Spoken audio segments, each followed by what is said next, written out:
आश्चर्य लग रहा है, हम इसको सिद्ध कर रहे हैं। सुनिए, यदि विष्णु पुराण आप लोग पढ़े होंगे तो जानते होंगे, नहीं जानते हो तो जान लीजिए।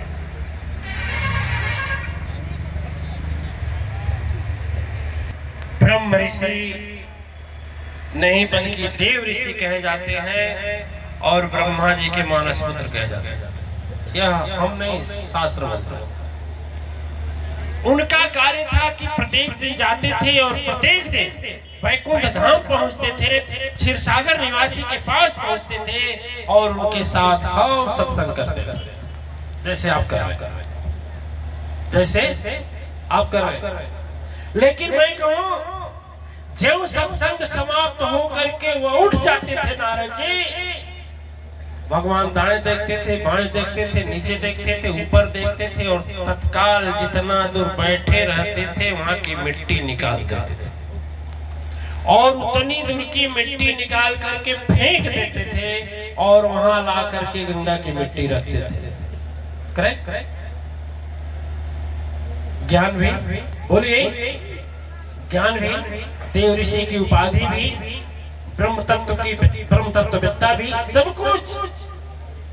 लेकिन फिर भी उतना सत्संग करने वाले व्यक्ति जहां बैठ जाता है, उस भूमि को पवित्र मान करके स्वयं पालन करता भगवान विष्णु उस मिट्टी को निकाल करके फेंक देते हैं और वहां दूसरी मिट्टी लाकर रख देते हैं। ठीक है? आप लोग सुने होंगे, हम सुने। बात ऐसा हुआ, कुछ दिन बीत गया कि सकल रचना तेहि करत गुसाई, सद्गुरु कृपा सम कछु नाहि, परम शक्ति ममता अधिकाई, गुरु कृपा ते कालहु खाई। गुरु की कृपा काल को भी खा जाती है। और मैं कहता हूँ कि दिव्य आत्माएं जब तक बुद्धि शुद्ध नहीं है तब तक सदगुरु की वाणी भी नहीं भाएगी।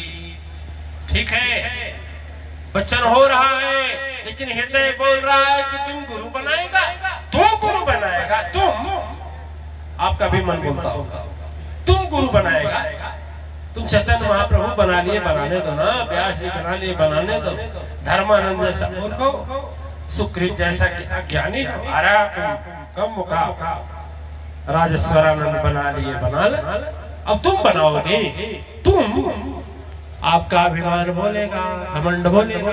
नारद जी का घमंड बोल रहा था कि तुम बनाओगे, चारों वेद तुमको याद है, 6 शास्त्र तुम्हें याद है, 18 पुराण तुम्हें याद है, सब कुछ रचना तेरे अंदर है और तो और संपूर्ण सृष्टि के भाग्य विधाता के संतान हो और तुम गुरु बनाओगे।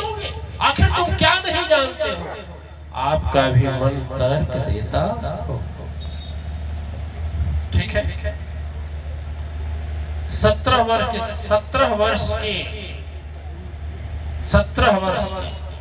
वर्ष की बुढ़िया गई, आज रोते हुए कमर और घुटने का दर्द, बोली गुरुजी कृपा कर।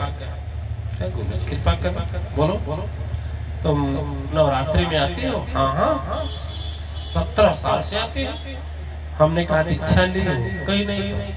तो जब दीक्षा होता है तो भाग जाती है। अभी बताओ, पेड़ लगाया, जल भी दिया और जब फलने का समय हुआ भाग गया तो कैसे मिलेगा? जब तुम्हारा अभिमान ही चकनाचूर नहीं हुआ तो तेरा रक्षा करने कौन जाएगा? ले बस, और वहां से भाग यहाँ से, क्योंकि ऊपर से की आवाज, किसके मन में अभिमान है, अब तुझे मरना है, मर करके फिर नरक की कुंड में या चाहे मानव जन्म भगवान जाने कहाँ जाओगी, लेकिन अब किनारा नहीं है। जो 17 वर्ष तक जिसका अभिमान नहीं टूटा वह कभी उद्धार हो सकता है? कभी नहीं।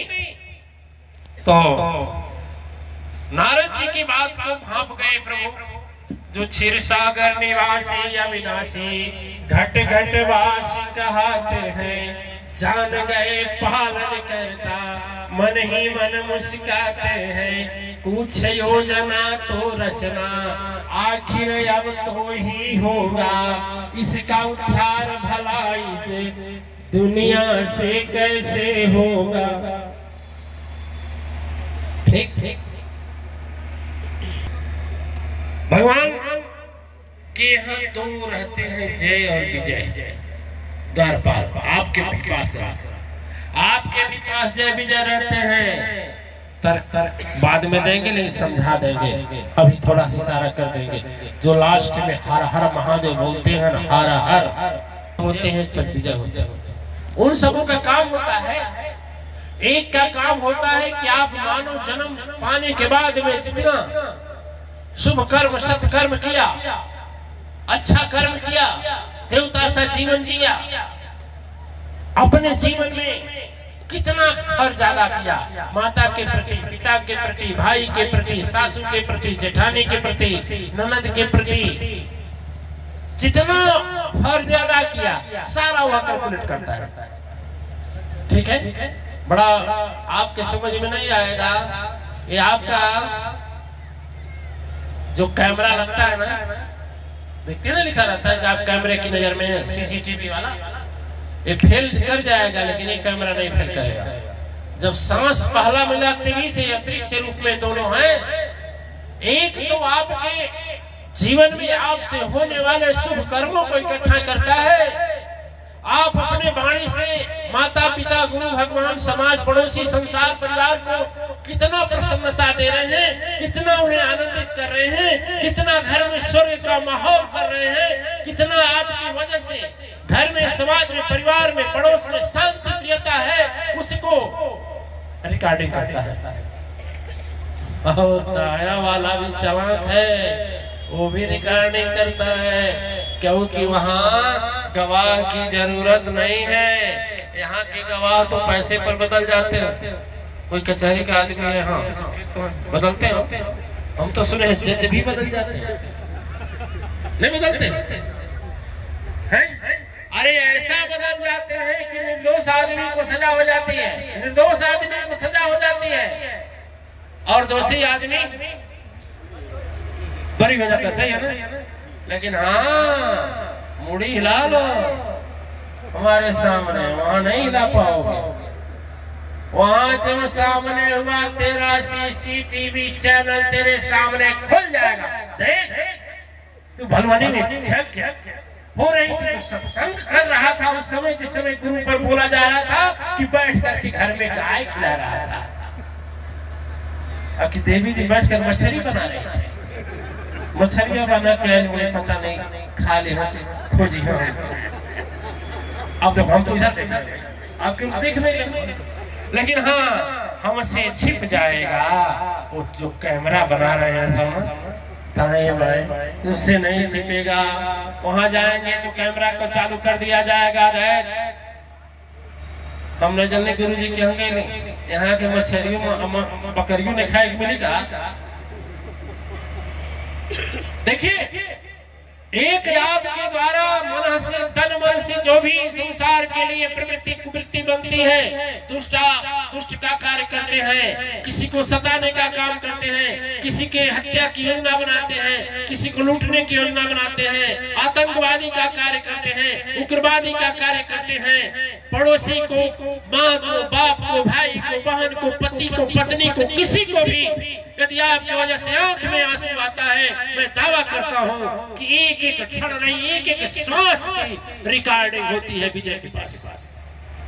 और जब वहां पेश होंगे ना भैया, वहां चलेगी चलाकी नहीं चलेगी, आना वहां के जज साहब के यहाँ घूस चलेगा, ये रुपये नहीं चलेगा जो रुपया रख रहे हैं। कोई साथ में चलेगा रुपया? अरे रुपया ना, अभी बैंकॉक में चल जाओ तो नहीं चलेगा रुपया, वो जहाँ सीमा है वहीं पर बदलना पड़ता है। सोचिए, धरती पर नहीं चलता है तो वहां चलेगा? नहीं चलेगा। आते हैं दोनों जय विजय जो होते हैं, यह रिकॉर्डिंग करते हैं। जान गए प्रभुपन की बातें, अलीला तुरंत रचाए हैं, संकोच करने वाले प्रभु अरे जय विजय को पास बुलाए हैं। अरे सबका तो भला होगा, नर्दा का कैसे भला होगा, कुछ तो कर।